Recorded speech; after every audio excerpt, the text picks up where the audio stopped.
this week, and this is with Dale and Jeremy from Northfield Church, and we'll be talking about reaching one where you go today. But before we do that, last week there was another spacecraft that landed on Mars, and the reason why I think that's kind of interesting to bring up here is because it's more about the enormity of the universe that God created. And so you've got some stats on that. Well, we just looked it up. It's 140 million miles from Earth to Mars. I can't even imagine that. That's insane. And, to think about, we get so wrapped up a lot of times in our little world here. We just had a thing we're a little late today because I had to run Luke to the dentist because he cracked a tooth and had to have part of a tooth taken out, right? And, it's easy to get really wrapped up in that little world. Mm-hmm. And kind of forget about everything else going on around you, that you kind of miss the important assignments God may have for you as you're on that road, as you go. Yeah.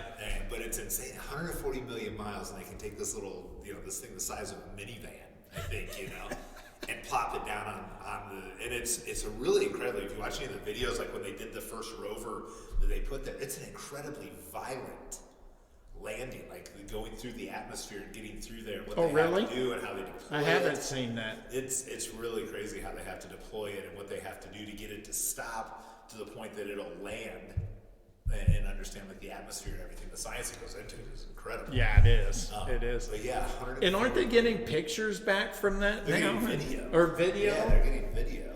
Even that's insane to think about that coming back. Yeah. And that's an amazing thing. Yeah. You got video traveling 140 million miles, so they can do that. And I have a hard time connecting in my living room. Right, I'm just saying, some Sundays the podcast we can't get an internet provider to get our podcast out of the building or our stream out of the building. Or it takes 10 minutes to download a movie, and then they can get it from that far away. That's pretty amazing. I'm about to go like first world problems on this here. 10 minutes for a movie. I think all of these are first world problems. I will say trying to upload a video to YouTube and it tells me it takes 8 hours is a little. That's ridiculous.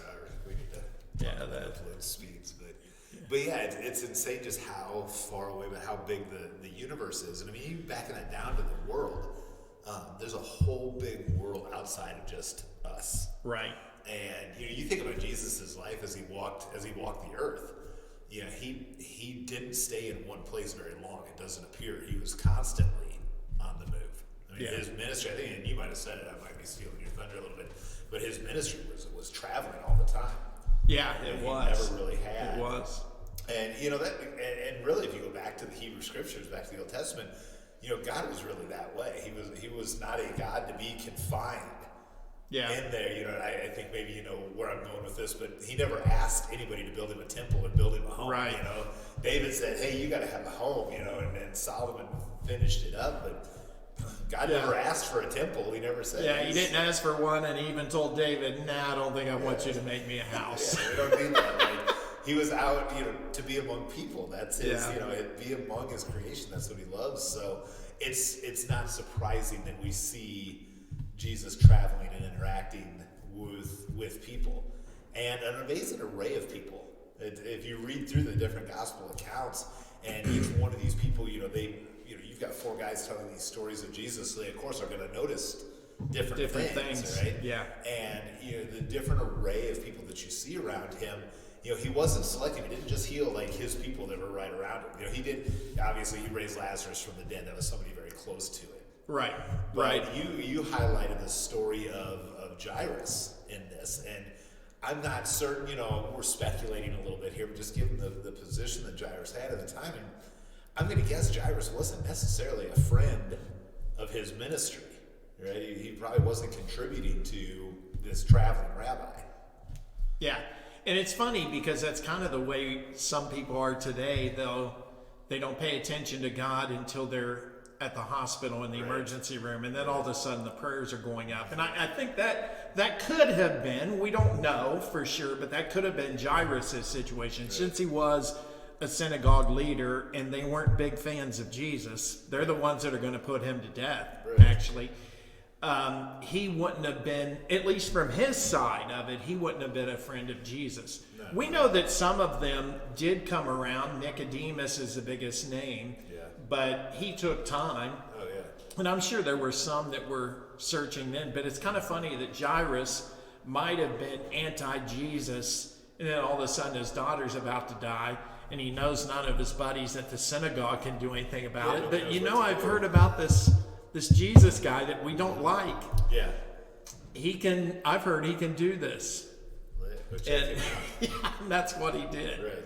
Yeah, and from what Jesus didn't put any. There was also no conditions put on him. You notice Right. that he healed. Now, of course, his healings weren't just for healing. John. I think John's way of treating him is best. They were signs. He was performing signs of, this is who I am. Right? You'll know me because of this is who I am. So this was another sign to show, hey, I am who I say I am. I'm the promised one. But he, very often, and maybe it's modern culture or something. Sometimes we can get stuck in this rut where it's very easy. We'll help the people out that are friendly around us, that are in our circle, and we have no problem praying with that person that we really like, and that. But as we go, we're going to go amongst a lot of people who really don't like us. Right. And we have to be able to act in the same way that Jesus did towards Jairus, towards the Roman centurion. Yeah. If we're going to effectively reach people. Yeah, and you even see the limit to it a little bit with when the people from his house come and say, don't bother the teacher anymore. That says a lot, because they did acknowledge that Jesus was a teacher, but they were basically, this was kind of a last-ditch effort, and you do have the impression that he probably would have rather not gone to Jesus. Mm-hmm. And so then when the daughter dies, well, there's no point now, so just say, hey, thanks a lot, let's move on with our lives. Right. And so to think that they took the time to go get him, to tell him forget it, says kind of something on both sides of that. But I love Jesus' answer there. He says, just believe. Right. And so he is saying, ignore those guys. Let's see what'll happen. Can't you imagine, though, if Jairus would have at that point said, nah. Yeah. Thanks, Jesus, but this is it. She's dead. That's a hard challenge, though. That you said you love his answer there of just believe. There's sometimes I think, I think if we were honest, we hate that answer. Right. When yeah. we get it of, what do you mean just believe? Like, just believe this is going to work out. Yeah. That's because he didn't even tell him what to believe. Right.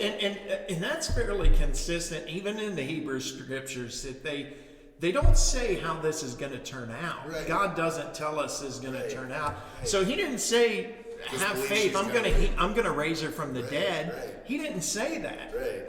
Maybe you could say that was implied. Right. I doubt it. I don't know that I would jump to that conclusion based on things. And later on, when one of his good friends, Martha, hears that, she says, well, I know he'll be raised in the resurrection on the last day. So even when Jesus says he can live again, she doesn't get it. So people aren't raised from the dead. No. So that's not the first thing that runs to your mind. Right. But Jesus gave him no clue that that's what he was going to do. He just said, you've been in line behind me. Let's see this thing through. And Jairus, to his credit, said basically, okay, we'll see what happens. That's a hard thing to surrender, because really what Jesus is asking is, hey, no matter the outcome of this, just believe in the goodness of God, that good's going to triumph. Right. But if that's it, and that could have been it, Uh-huh. so if that's it, when you lose your daughter, that doesn't seem like much. It takes a lot of humility It does. to be able to surrender that over and say, I'm gonna just believe. And the encounter with the woman that had the issue of blood doesn't seem to be real long. Right. If you think about how long that could have played out, I don't know if it could have been 15 minutes, maybe a half hour, but it had to seem like hours to Jairus. I mean, your daughter is sick. You know she's on the verge of death. I don't know what it was about the sickness that made him realize that, but he knew that. Yeah. So he goes, and then there's this pause on the way, and he had to be sitting there thinking, come on, Jesus, or get this over with, or what? Don't worry about who's touching you. Let's go, and he just had to be, I would say as a dad at that point, that had to be the toughest part of this whole encounter. Absolutely. To not step forward and say something. Yeah, absolutely. And even really the reality of it is she was healed, so forget it and move on. Because it's like I said in the message, this is no big deal for Jesus. So, okay, Jesus, it's no big deal. Let's move on. Let's get to my daughter before she dies. But the lady with the issue of blood is just an incredible story, because to me that tells us a lot about Jesus. Mm-hmm. The fact that she had the faith to touch the hem of his garment, which they thought the Messiah would heal you if you did that. She's the only one that we know of that took him up on it, and lo and behold, it was right. It worked. So she was saying that she thought he was the Messiah. And even though she couldn't have been in the crowds hearing him teach, so it was all secondhand information. And so she thought about sort of maybe with Jairus, a last-ditch effort. I've spent all I had. This isn't going to cost me anything. Let me see if I can touch the hem of his garment and see if I can get healed. Yeah. And she did, and he did. Yeah. Pretty incredible.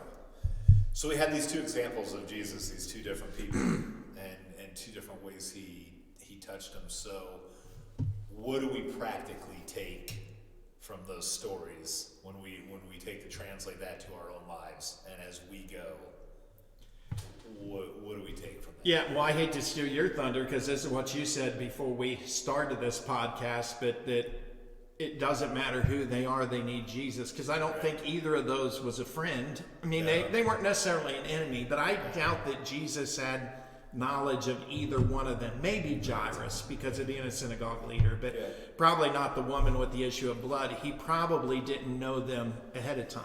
Yeah. So he was willing to change his plans based on these people that he didn't even know. Right. And I think what that says for us is we run into a lot of people every day that we don't know. Absolutely. In some cases, we see people every day that we're never going to see again. Yep. And if we can give them a little bit of God in that can make a difference in their lives. Because I think when someone comes to Christ, it's usually a chain with 20, 50, 100 links. And sometimes we're just putting in one or two of those links. But our links are important. Right. And we may not know how that turns out. Yeah. But at some point, we have to have our part in there. Yeah. And we talked about this beforehand too. We have to be careful. It's not just that we want to be a nice guy. Yeah. I mean, that's certainly part of it. That's If good. you're rude or you're a jerk People aren't at the gonna restaurant, you're hurting Christianity. Absolutely. But it has to go beyond that and look for ways to steer the conversation toward God, which I think the woman at the well that we talk about is the one that sets the example for that. That he took that conversation with another woman that wouldn't have been a friend and turned it to spiritual things. And I think that's what we need to do. You can't do that all the time, but it can be as simple as just asking them, is there something I can pray for you about? Yeah. Or one thing I was encouraged to do by a friend in ministry a few years ago is kind of hit the same places all the time so you run into the same people. At the gas station now, we tend to fill up at the tank, at the car, and we never go in. And that's a little different. Or the bank is that way too. You used to go into the bank all the time, and now you don't. But you have to find those places where you go, and maybe it's even a consistent restaurant that you eat at that you like, and you go there, and so you have that chance to get to know them by name and call them by name, which means a lot to people. And then you have that chance to, at some point, speak into their lives. Right. So an interesting thing there, you talked about just now not hurting the case, or not hurting Christianity, not harming the name of Jesus. And that can be a very relevant thing, right? Not just in our culture, in the matter of like the public square. Right. Because we live in such a polarized, divided culture when it comes politically and all that kind of stuff.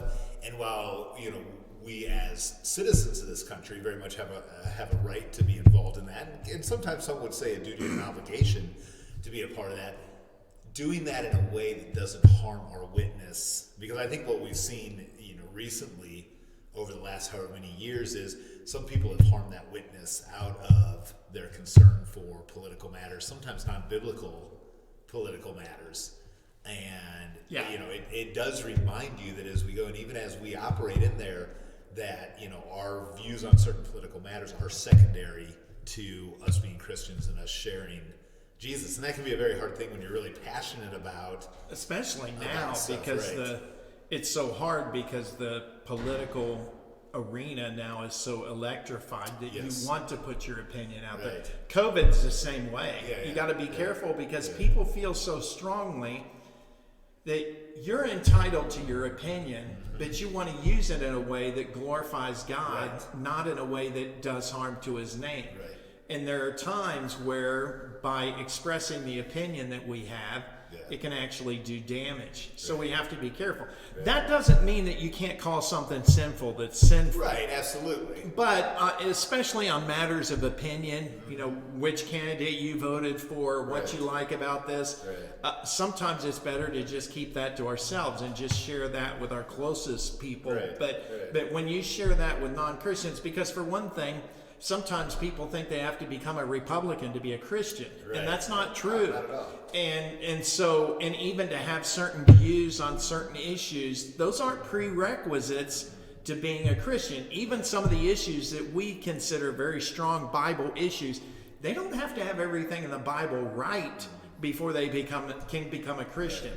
But sometimes we get that across, and we unintentionally get that message out there. It seems like a lot of times the biggest gripes that come out when you start talking in the public square that people have against the church or against Christians, it beliefs sometimes, but it almost seems like a lot of times the gripe is more of, don't be a hypocrite. Don't preach like a message of love and grace and truth and all this, and then go turn around and do the exact opposite. Right. And we're probably under a much tighter microscope than even the rest of the world.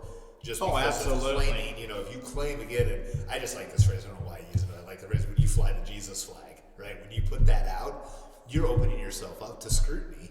Right. Because people are going to watch because, the world... And rightly so. I think we're so. supposed to get absolutely, that. Absolutely. And a lot of times it matters more, and this is a scripture thing we find out, it matters more how you treat people and how you interact with people who disagree with you more than you do your friends. It's easy to get along with your friends. But when you're out and amongst people who don't agree with you, don't like you, don't care, whatever it is, you're going to be under a much greater scrutiny at that point. And it's best at that point, to treat those people lovingly. Jesus, he healed people. He took time to teach, but he saved his harshest criticism for the professionals, right? For the religious leaders. Yeah.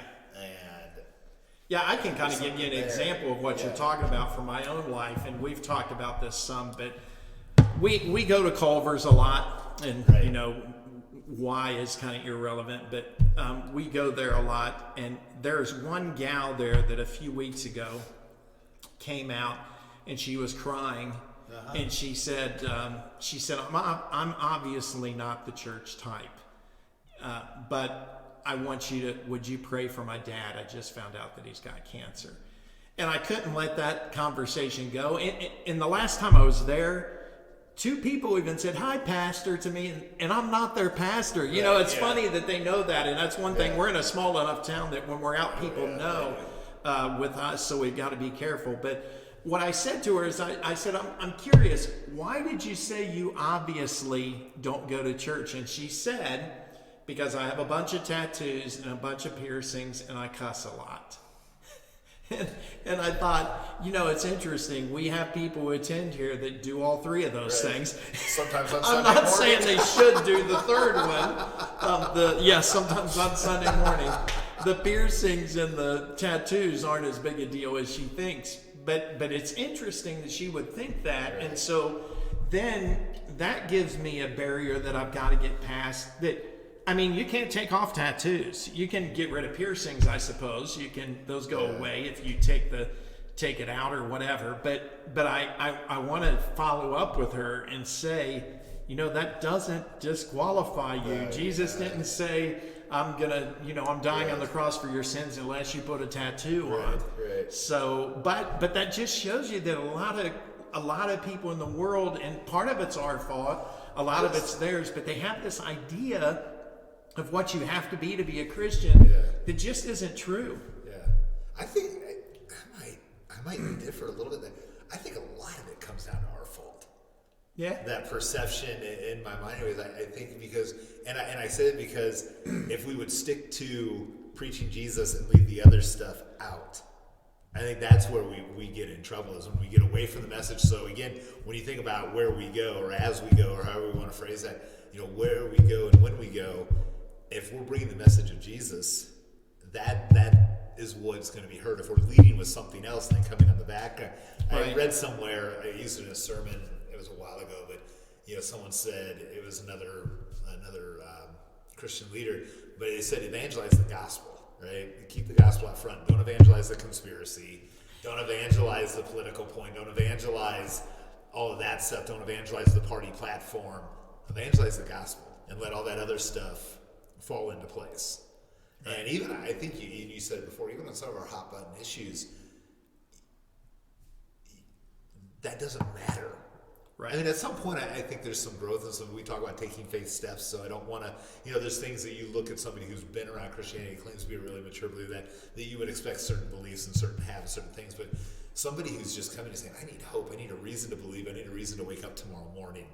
That idea of just believe. Right. That's a great starting point, and honestly, that's enough. It is. And a good example of that is there is supposed to be growth. Right. And we are supposed to get beyond some of those things. Right. And like we play softball.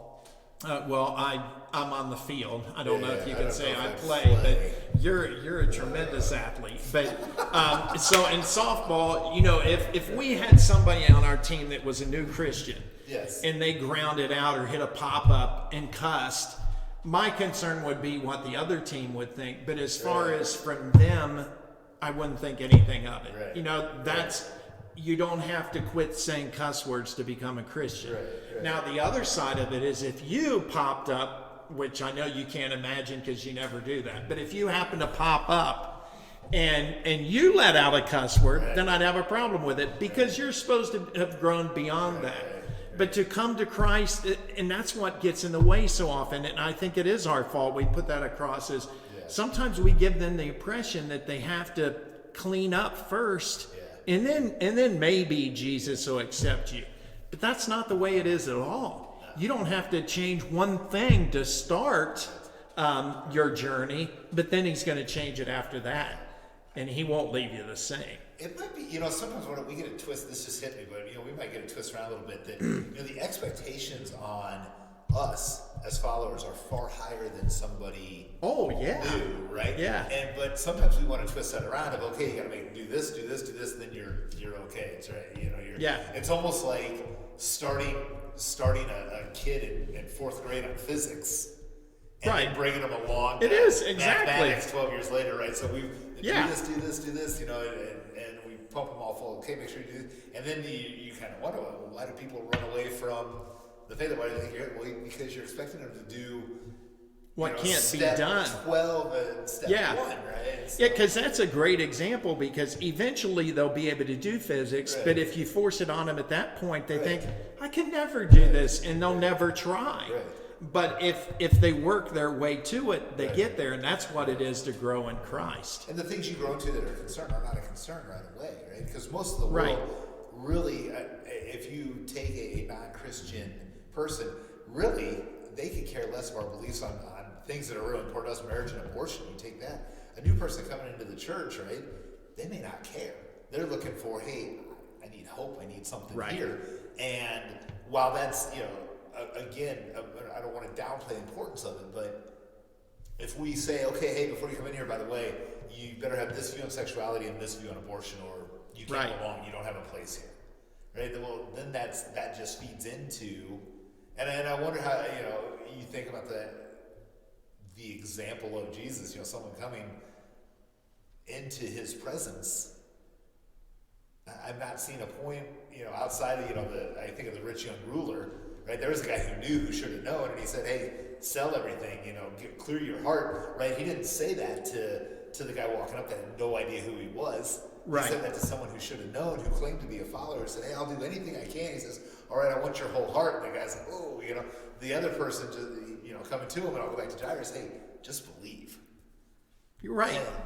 Yeah, and the rich young ruler is a good example because that's the only person he said that to. Yes. And I think it's because the expectation was a little higher because of where he was in his, it wouldn't have been a Christian walk, but what we would call a Christian walk. Yeah. And he was claiming complete allegiance. And so Jesus said, okay, well, if that's where you are, sell everything. Right. And the guy couldn't do it. And we sometimes we get that too. Okay, he's telling us all, hey, if you're going to be a follower of me, you've got to do. We throw those generalities in there, and he may be calling. I mean, I feel like, and I think I speak for you here. Someone who's called in the Christian world, in the Christian life, right? So this doesn't apply to outside the church, but someone who's called to preach, to pastor a church. There's a heavy calling there that's not on other people, right? God placed a calling on our lives that He didn't necessarily place on other lives, right? Not a calling and an expectation. Right, an expectation, right? So there may be a calling for someone to do something else, right? You have that, but like what He called me to is not what He called someone else sitting on Sunday morning. There's a call for them, but it's not the same thing. And so, being careful that I don't look at so and so sitting out in the church who maybe doesn't have the same. I want to be really involved in. We've done stuff with foster and adoption, right? I want to be really involved in that. Well, so-and-so out there might be, hey, prison ministry is kind of my thing, right? But if I say, hey, if you're really going to be a Christian, you're going to be part of this, you better be on board with foster and adoption. I'm like, well, and there are people who do that a lot. So we've got to watch, and so someone our pet project, or it's kind of what God's laid on our heart. I didn't mean to interrupt you. No, go ahead. But, if somebody's walking into the church, and we say, okay, here's your kid. You've got to foster this kid, right? What? Like, what am I getting myself into? Yeah. And that's just an example of what we can lay those burdens on people when they're not ready for them. Right.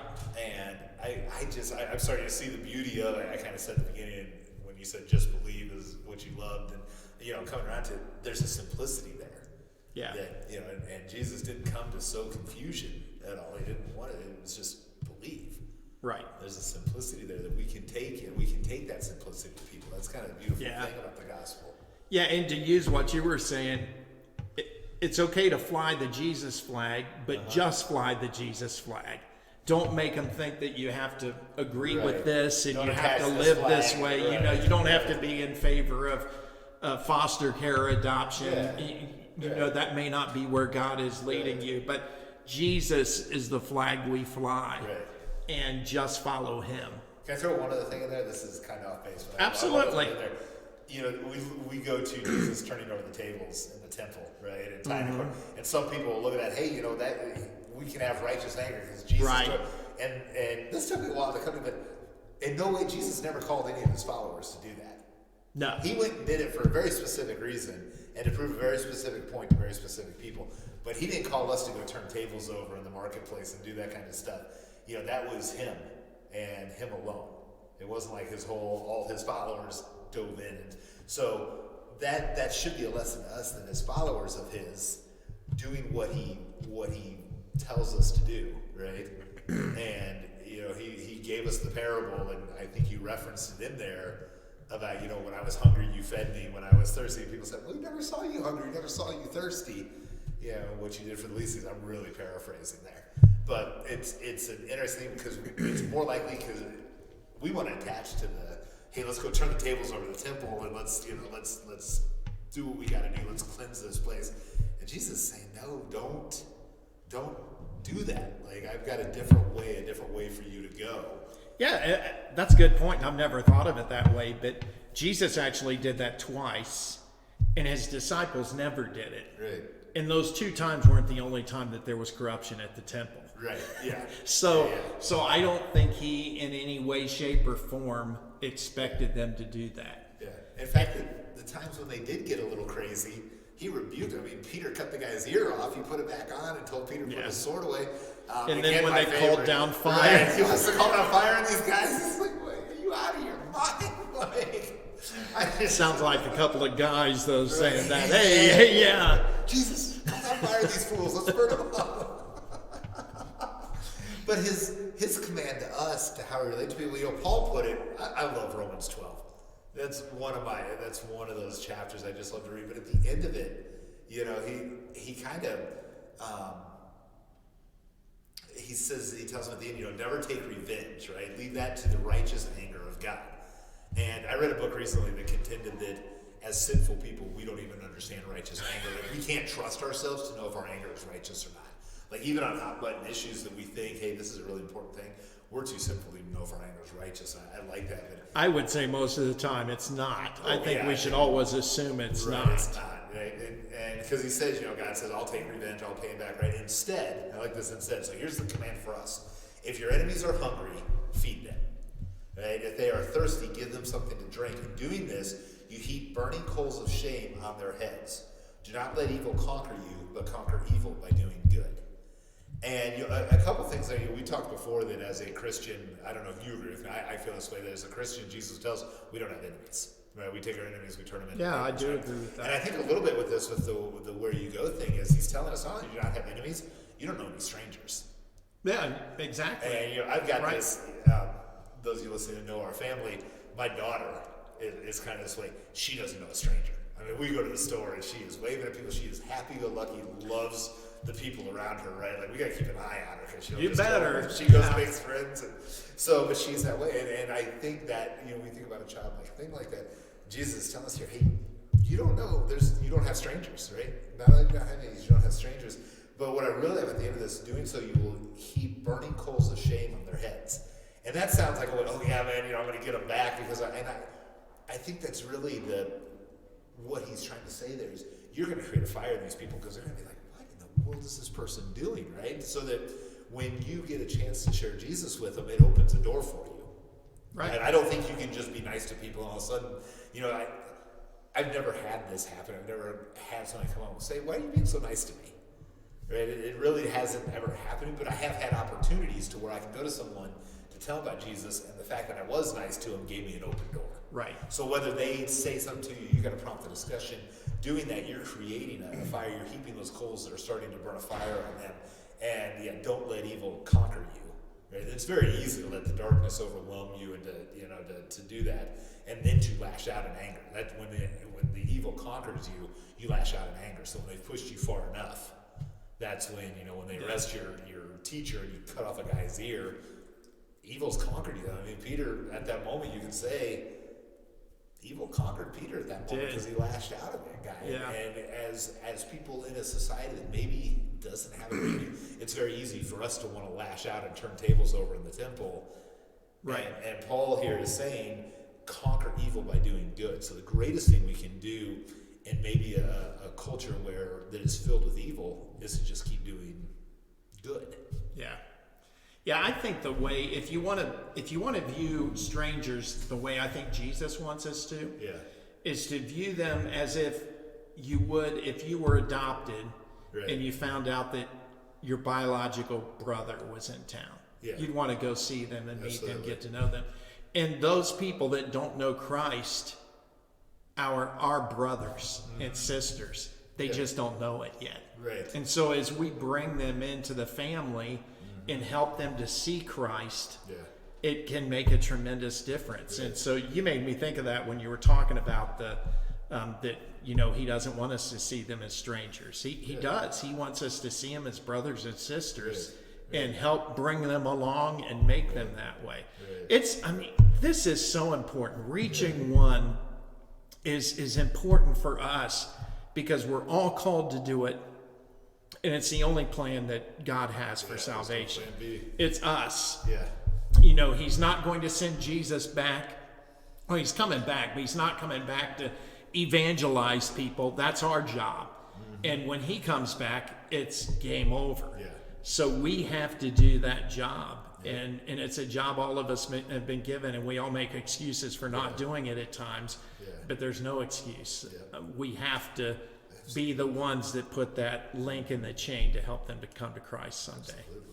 Absolutely. Yeah. So before we wrap this up, because I know we're kind of hitting on our self-imposed time, we're actually over it, but this is too good to stop.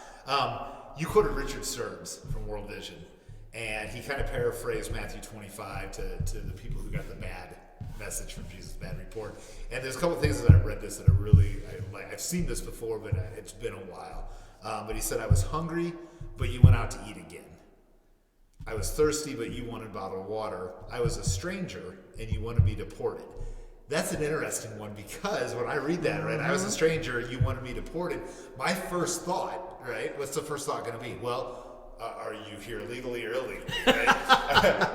Did you get into this country the right way, the way you said, or are you here and so again, that's one of those really controversial political topics. It is, right? It is. So Jesus would tell you, it doesn't matter. You don't have a stranger. Like, love this person, right? And he doesn't give us an out on it, right? I needed clothes, but you needed more clothes. I was sick, and you pointed out my behavior that led to my sickness. That's another one of those of like, well, you shouldn't have smoked, right? We kind of shame people. Or now you shouldn't have been out in public. That's why you got COVID. Right, yeah, you shouldn't have been out in public, so go. Should have been wearing your mask, staying home. Right. Yeah, you should have done that. Yeah, it's kind of the idea of you're getting what you deserve. Well, thankfully, if in Christ we don't have to get what we deserve. And that was the last one I said. I was in prison, and you said I was getting what I deserved. Yeah. And that's another one. We live in a society dominated by law and order. Yeah. And you can read some studies and like per capita, we are the highest incarcerated country in the world. We have the highest incarceration rate per capita in the world, and that's a huge mission field. It's Chuck Colson sure thought so. Right, yeah, and we've had guys come through the church here that have been very active in prison ministries and getting people. It's exactly who Jesus wants us to go towards. And again, what I like here, there's really no questions or wiggle room. It's like, just go to those people, right? And those people that are hurting, and be my hands and feet to those people without qualification. Right. And so there's some huge opportunities that we have to go and love people, even when they're different from us, or politically we feel like, well, those questions come in. So just a great way. And I thought that was a good way to kind of wrap that. It is, and that's a very. I mean, the passage itself is convicting. Oh, absolutely. But the way Richard Stearns put it makes it worse. I'm not gonna put that on my wall. Absolutely. Just because of how convicting it is. So so there's our as you go, or where you go. I've got as you go in my mind. I don't know that, but that's just kind of a as you go throughout your. It kind of is as you go and where you go, kind of both. Right, yes. Right.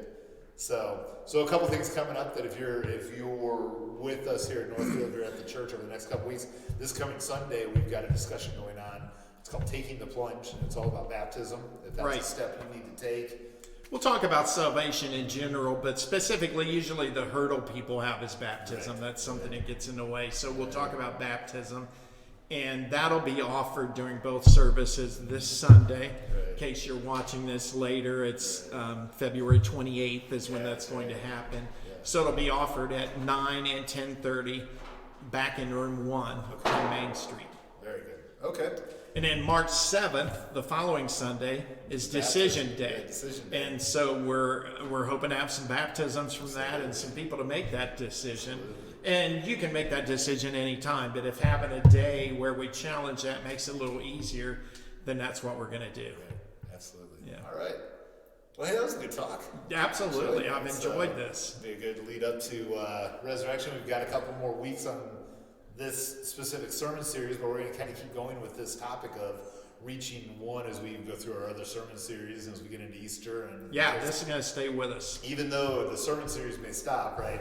Jesus' Yeah, right. call, that command to do that doesn't stop. So. And that's the center. And I've always said, we kind of, it's not as big now, but 20 or so years ago, every church had a mission statement. Yeah. And if it didn't say the Great Commission, in some ways, it was a lame mission statement. So that doesn't go away. Absolutely. Reach one doesn't go away. That's just who we are. Right. So, awesome. Well, good. Well, we'll see you guys next week here. We'll go out and get this posted. And, Thanks. Look forward to seeing you. So, Thanks hey, for another joining thing, us. we'd love your interaction. So, leave comments, subscribe to the YouTube channel. Right. Leave some comments. We'll respond to them. Email us, call us. We'd love to talk to you about that. So, Absolutely. Yeah, we'll talk to you later. Thanks. Bye.